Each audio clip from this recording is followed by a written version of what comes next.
It was just a Christmas gift. Nothing expensive, nothing suspicious. But that small box ended a marriage that had survived 7 years. This is a circle of African tales where African wisdom lives and every story has a lesson. If you had met Daniel and Grace Okori, you would have sworn they were the kind of couple pastors liked to use as examples. The kind neighbors quietly admired, the kind friends secretly compared their own marriages to and felt inadequate. They lived in a tastefully furnished duplex in Lekki Phase 1, one of those gated estates where the gate never stayed open for too long and the Christmas lights came on at exactly 7 p.m. every evening. Their home always smelled like vanilla candles and fresh air conditioning. Everything about their life looked settled, intentional, complete. Daniel was calm and dependable, the soft-spoken type who never raised his voice. He worked in corporate consulting, always dressed neatly, always punctual, always composed. Grace was graceful in every sense of the word. Beautiful without effort, stylish in a quiet, expensive way. She wore human hair wigs so natural, people often asked where she bought them. She owned a boutique that catered to women who loved quality but hated noise. They had no scandals, no public fights, no embarrassing moments whispered about in church. On Sundays, they sat together. Daniel held Grace's hand during prayers. Grace leaned slightly toward him when she laughed. 7 years married. No children yet, but no visible pressure either. Or so it seemed. December arrived softly that year, the kind of December Lagos does best. Harmattan air, slow traffic, carols playing in malls, and everyone pretending the year hadn't bruised them. Grace loved December. She loved the planning, the colors, the sense of renewal. By the first week, their house was already dressed for Christmas. A tall artificial tree stood in the living room, gold and red ornaments catching the light. Wrapped gift boxes, empty for now, sat beneath it like promises waiting to be fulfilled. Grace moved through the house humming, making mental notes, food items, family visits, church programs. She had already planned their outfits for Christmas service, soft cream and wine colors, elegant, coordinated, not loud. Daniel watched her from a distance sometimes. Not with irritation, not with anger, just quiet observation. That December, something about him felt different. Not dramatic, not obvious, just subtle enough to be ignored. He smiled less, talked less, laughed a second too late. Grace noticed, but she brushed it aside. Marriage teaches you how to explain things away. Stress at work, end of year pressure, men don't always talk, everyone has quiet seasons. On the outside, nothing was wrong. They still ate dinner together most nights, still discussed plans, still prayed before bed, still shared the same routines, the same space, the same bed. If there was distance, it was the kind that hides in politeness. On the evening of December 18th, Grace was in the kitchen when the gate bell rang. She wasn't expecting anyone. Daniel was upstairs on a work call, his voice low and professional. The security man's voice came through the intercom. "Madam, package for you." Grace frowned. Who sent it? "Madam, no name." That should have meant nothing. People send anonymous gifts all the time in December. Secret Santas, clients, church members, sometimes even neighbors trying to be kind. Still, when Grace stepped outside and saw the box, something about it felt out of place. It wasn't festive. No ribbons, no shiny wrapping paper, just a small brown box, neatly sealed, resting quietly on the security table. Not ugly, not suspicious, just plain. Grace picked it up. It was light, very light. She thanked the security man and walked back inside.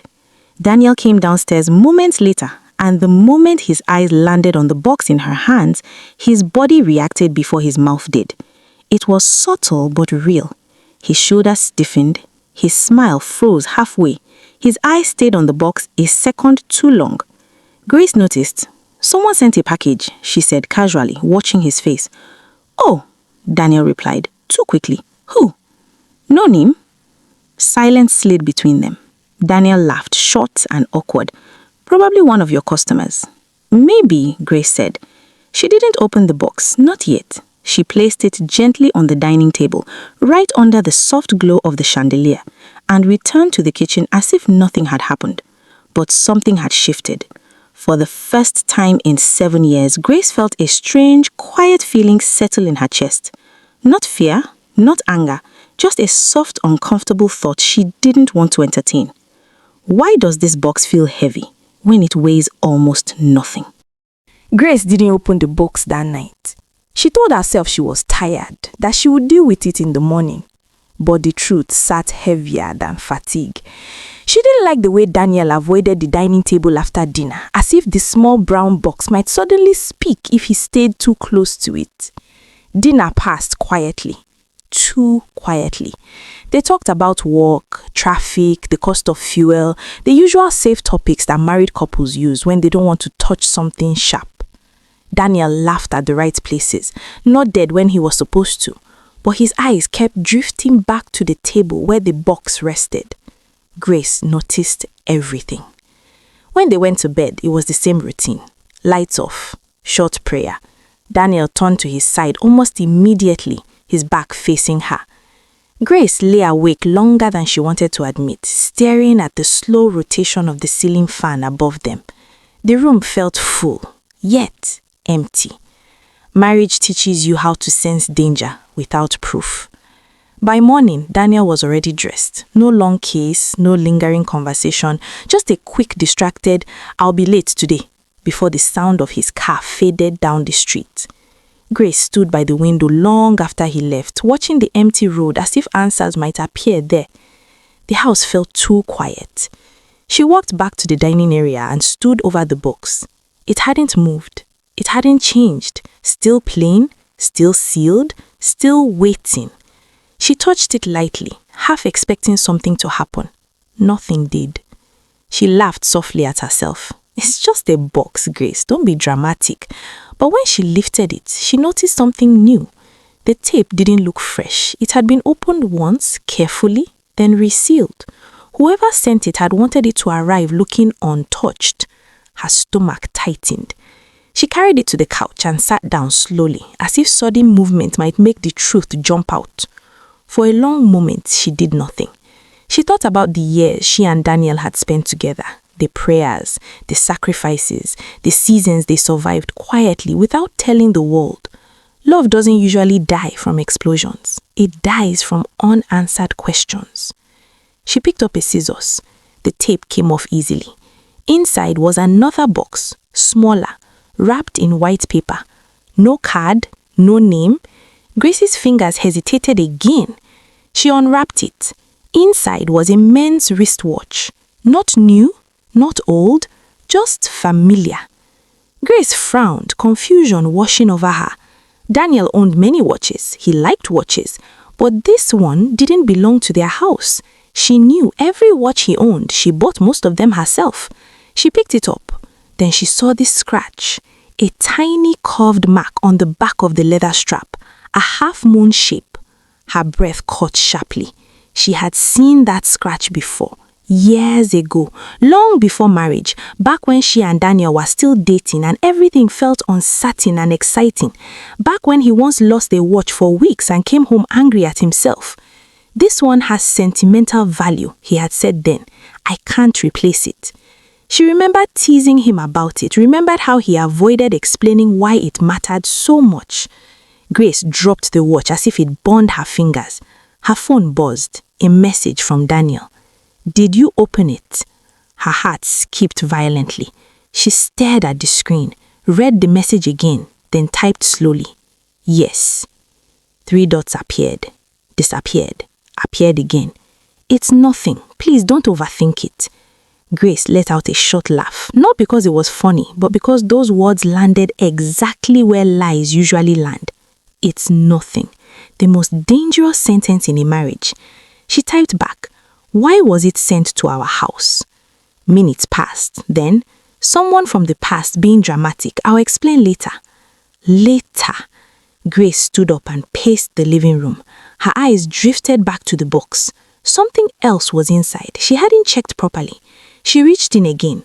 At the bottom was a folded piece of paper. Her hands shook as she opened it.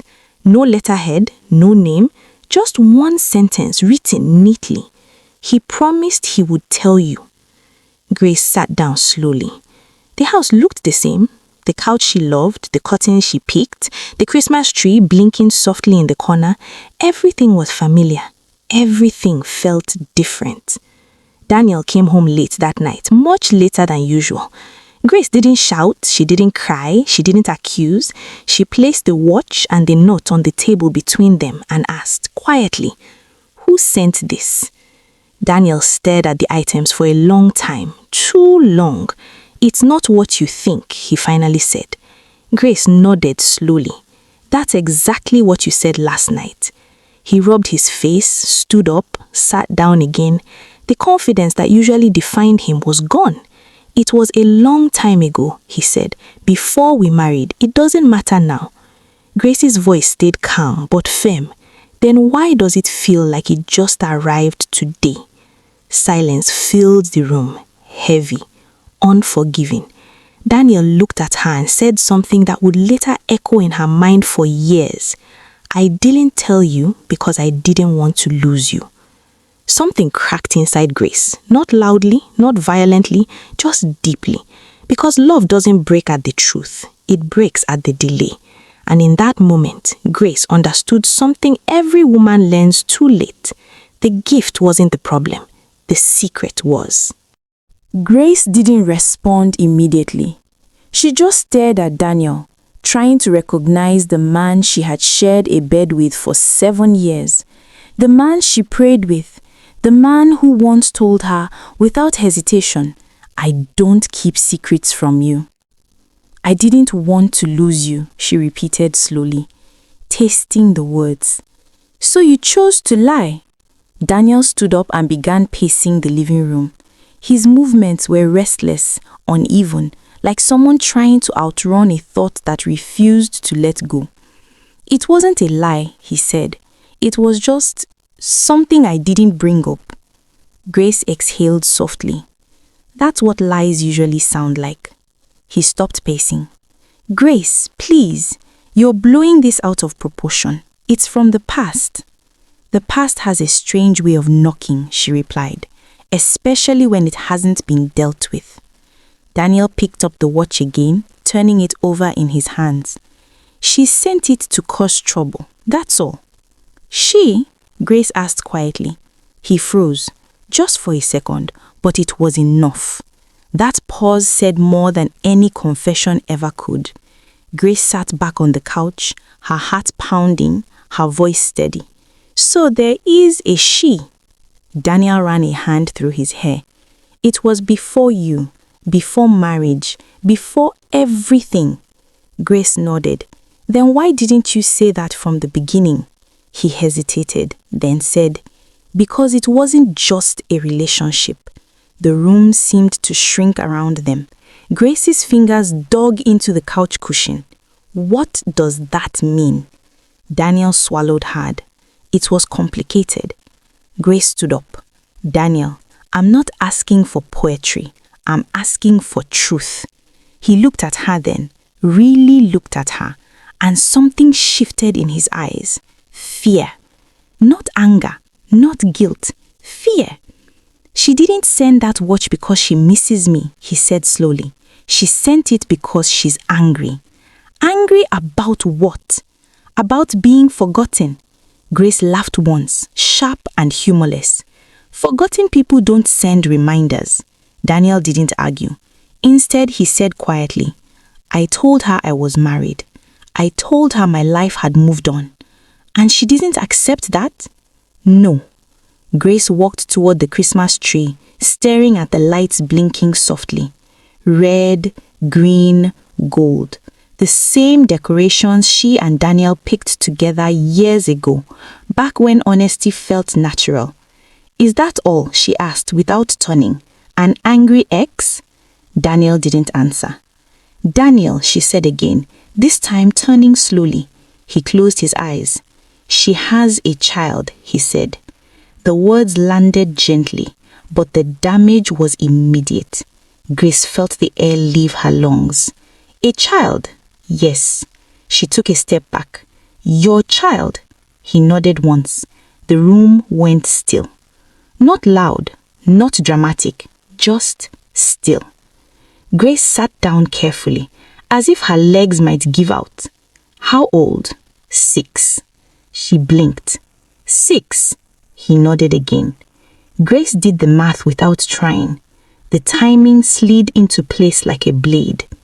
You were already married to me, she said. Daniel rushed toward her. Grace, listen. She raised her hand. Don't. Her voice didn't shake, and that scared her more than tears would have. You stood beside me in church, she said. You prayed over our marriage. You held my hand and promised honesty. I was scared, he said quickly. I didn't know how to tell you. So you didn't. I was going to. When? She asked. After Christmas? After another year? After another lie? Daniel knelt in front of her. I love you. That hasn't changed. Grace looked at him, really looked at him, and for the first time, love felt heavy instead of safe. Love doesn't hide children, she said. Love doesn't wait for gifts to expose the truth. He reached for her hand. She pulled away. So this woman, Grace continued, she sent the watch and the note because she wants what? She wants acknowledgement, Daniel said quietly. She wants the truth out. Grace smiled sadly. Funny how strangers respect truth more than husbands.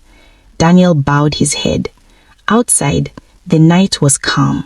Inside, everything was breaking quietly. And Grace realized something that night. Some lies don't scream, they wait. They sit patiently until December brings them back wrapped in paper. And the worst part wasn't the child. It was knowing that while she was building a marriage, someone else was being hidden inside it. Grace left the house just before dawn, not in anger, not in tears, not after another argument. She left quietly, with a small overnight bag and a heaviness in her chest that words could not explain. Daniel was still asleep when she closed the door behind her. She didn't wake him. There was nothing left to say at that moment. Words had already done enough damage. The drive to her sister's place felt unreal.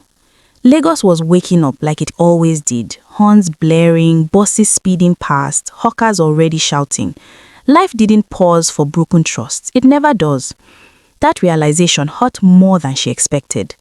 Her sister didn't ask many questions. She didn't need to. One look at Grace's face told her everything she needed to know. She simply opened the door wider and said, "You can stay as long as you want." Those first hours were the hardest. Grace sat alone in the guest room, staring at the wall, replaying the last 7 years in her mind. Not the obvious moments, the quiet ones, the small decisions, the night Daniel was too tired, the phone calls he stepped outside to take, the topics he redirected, the silences she accepted because she trusted him. Trust changes how you interpret things. What once felt like privacy now felt like concealment. What once felt like calm now felt like avoidance. She read the letter again, slowly this time. Not with shock, not with fear, but with clarity. I didn't send this to hurt you. I sent it because silence has already done enough damage. Grace folded the paper and placed it beside her on the bed. The woman who wrote it hadn't begged, hadn't insulted her, hadn't asked for forgiveness or understanding. She had simply told the truth, something Grace realized she had been denied inside her own marriage. That was when it hit her. The child wasn't the deepest wound. The timing wasn't even the sharpest pain. The real injury was that Daniel had looked at her every day and decided she could not handle the truth. He had chosen comfort over honesty, control over courage, silence over trust. And once Grace understood that, something inside her settled. Not rage, not heartbreak, acceptance. She slept that night deeply, without dreams. For the first time in days, her body rested.